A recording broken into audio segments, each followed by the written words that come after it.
Assalamualaikum warahmatullahi wabarakatuh. Hari ini saya dan rakan-rakan saya akan merungkaikan dakwah spiritual. Dakwah dari segi bahasa ialah berasal daripada perkataan Arab iaitu yad'u, da'watan dan da'a yang bermaksud menyeru, memanggil, mengajak dan menjemput kepada sesuatu perkara. Manakala maksud dakwah dari segi istilah pula ialah mendorong manusia agar beriman kepada Allah Subhanahu Wa Taala dan para rasulnya dan taat kepada pemerintah mereka. Definisi spiritual lebih sulit dibandingkan agama ataupun religion. Menurut Kamus Webster 1963, kata spirit berasal dari kata benda bahasa Latin iaitu spiritus yang bererti nafas ataupun breath, dan kata kerja spirer yang bererti bernafas. Menjadi spiritual bererti mempunyai ikatan yang lebih kepada hal yang bersifat kerohanian atau kejiwaan. Spiritual merupakan kebangkitan atau pencerahan diri dalam mencapai makna hidup dan tujuan hidup.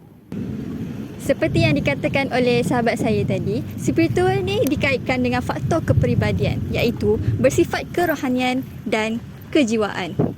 Ia bermakna spiritual ni lebih kepada tujuan hidup manusia.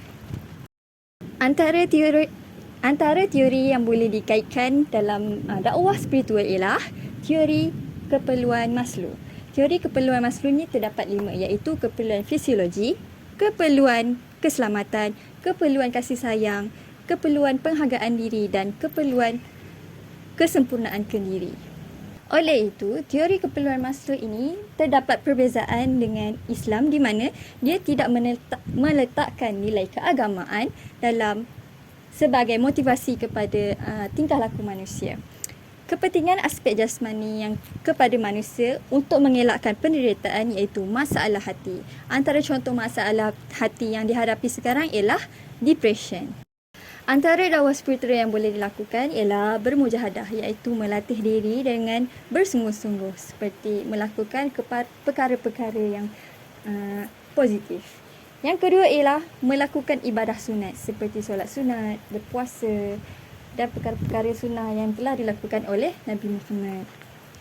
Yang ketiga ialah memahami bacaan Al-Quran dalam solat, zikir dan doa. Apabila kita memahami setiap perkara ini, sebagai contoh dalam bacaan Al-Quran, kita dapat memahami perkataan yang terdapat dalam ayat tersebut dan dapat merasai kelazatan ibadah tersebut.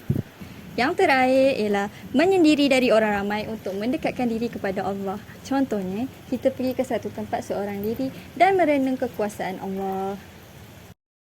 Secara kesimpulannya, dakwah yang spiritual ialah antara dakwah yang boleh dilakukan kepada setiap manusia sama ada untuk diri sendiri ataupun daripada orang lain untuk mendekatkan diri kepada Allah Subhanahu Wa Taala.